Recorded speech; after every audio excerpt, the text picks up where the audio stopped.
Thank you so much for listening. If you're new to meditation, experienced with meditation, or looking for a new one to add to your collection, go to createaholics.us to download my free custom meditation, A Glowing Heart. It'll guide you on a journey with handcrafted music to bring light and energy to our most valuable asset, our heart. Peace and love. Hey, Createaholics. Welcome to Mindful Musings.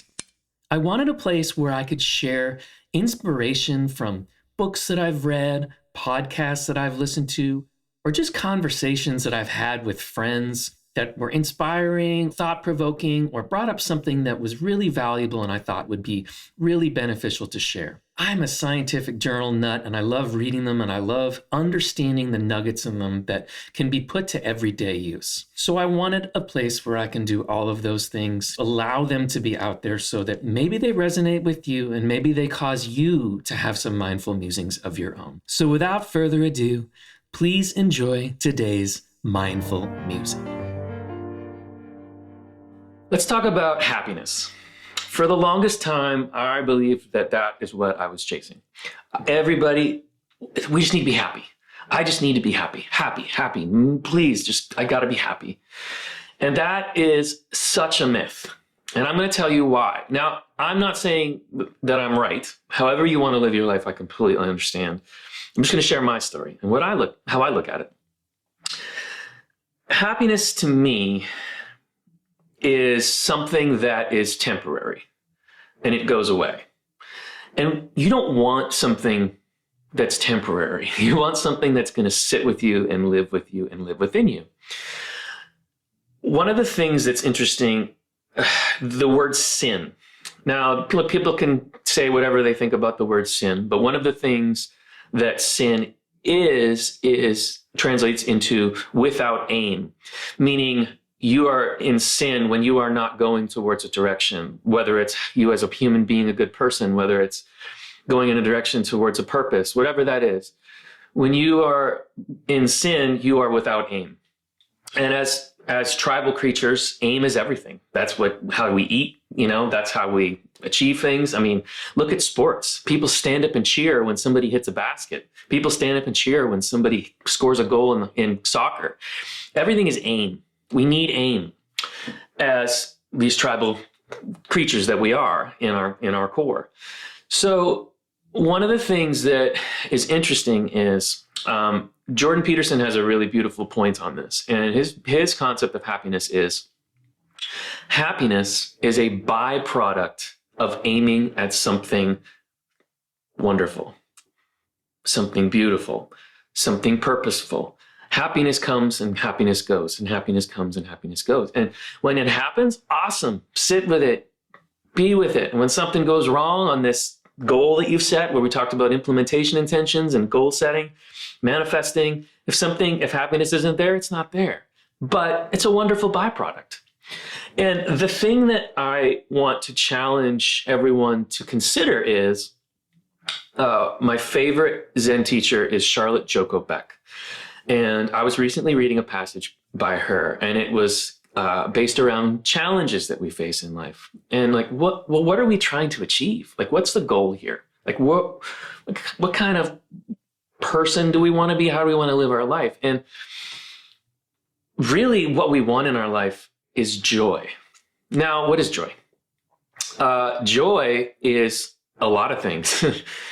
Joy is not always positive. And that's one of the things that she explains. She says, we need to understand that we're full of joy when things go well, and we're full of joy when things aren't going well.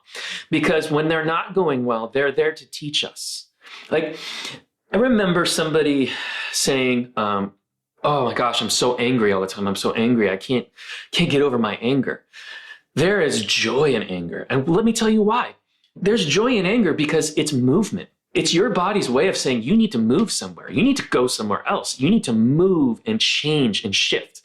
Somebody said, I'm so anxious all the time, or I have anxiety attacks.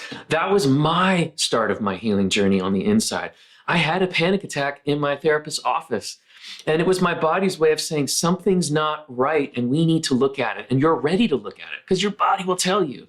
Somebody said, oh, I'm so fearful. It's like, well, fear is there because it's on the other side of that is this excitement, this energy and this beautiful thing. So we have this societal view of these words like fear, anxiety, anger, as they're bad things, but they're not bad things. They're joyful because you can look at them and you can analyze them and say, wow, what is this trying to show me? Where am I headed next? And once you've done that enough, nothing throws you off track. You just go through life and things just happen and then they just disappear. And then they happen and they go away. You know, another Jordan Peterson thing that I really love that I heard early on in kind of my understanding of this world, he said, be the strongest person at your father's funeral. Now, I've interpreted that when I read it the first time, or I don't know if I read it or listened to it, I interpreted that as, I got to be strong. I got to hold that weight. I got to carry that. I got to carry that emotion. I can't let anybody feel. I can't feel. I just got to be strong, get things done, get it over with. Now I look at it as have the capacity, the empathy, the emotional space to hold for the people that don't have the capabilities of coping with something like that. And that takes emotional intelligence, that takes mindfulness, that takes meditation practice, that takes all of those things to know that you can feel that grief and you can process that grief because you should and you will. Don't bury that grief. Let those tears come. Let that happen. And then now people feel safe to be with you. People feel vulnerable. People feel this warmth and they move to you and you can be that person to hold emotional space for them. And that's joy. It may not be what society says joy is, but that's joy. So as you do these practices and as you get more involved in the community and you grab onto things that you like and that resonate with you, as you do that, I want you to know that there's a purpose. There's a reason. And it's joy. Joy is the end. Joy is where you can move through your life and you can deal with the suffering. You can deal with the trauma. You can deal with the pain, but you can also deal with the wonderful things that are coming. The beautiful moments. You see them, the flowers.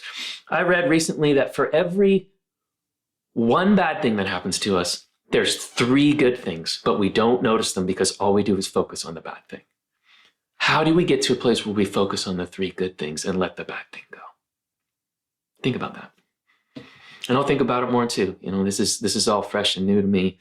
And I just love being in this space to share with you guys some of these teachings that these people have put out there into the world. So let's go find joy. Let's make this planet, a more joyful place to be. Till next time, peace and love.